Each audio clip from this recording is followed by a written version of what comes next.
अस्सलाम वालेकुम दोस्तों, मैं साकिब हुसैन। आज हमारी एमसीक्यूज डिस्कशन का जो अहम टॉपिक है वो है पॉलीसाइथीमिया।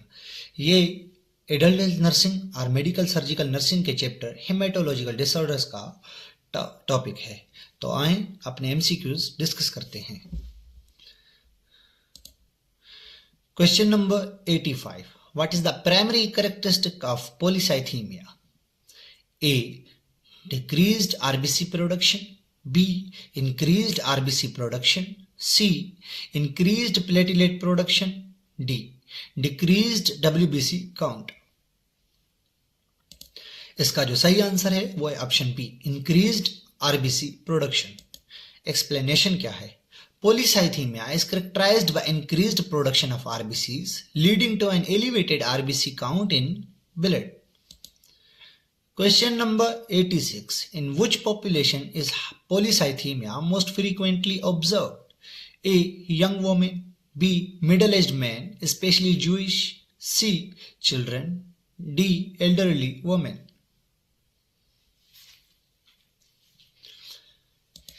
इसका जो सही आंसर है हमारे पास वो है option B, middle aged man specially वो ज्यूइश।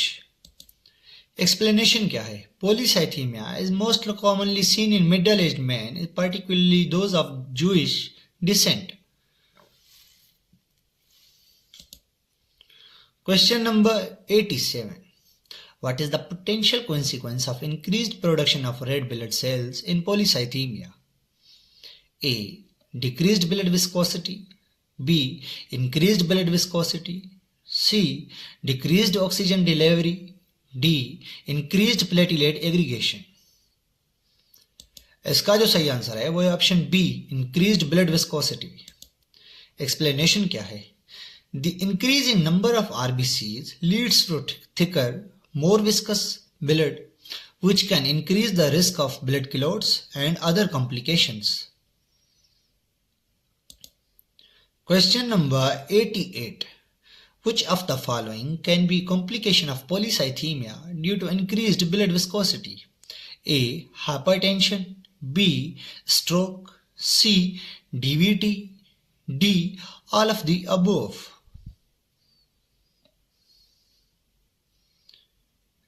इसका जो सही आंसर है वो है option D, all of the above. Explanation क्या है? The increased viscosity of blood in polycythaemia raises the risk of various complications, including hypertension, stroke, deep vein thrombosis due to poor circulation and blood clot formation. Question number 89. Which condition is often associated with polycythemia, particularly in the context of chronic hypoxia? A, chronic obstructive pulmonary disease COPD. B, aplastic anemia. C, sickle cell disease. D, leukemia.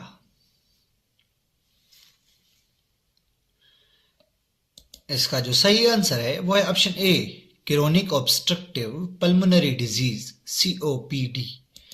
Explanation क्या है?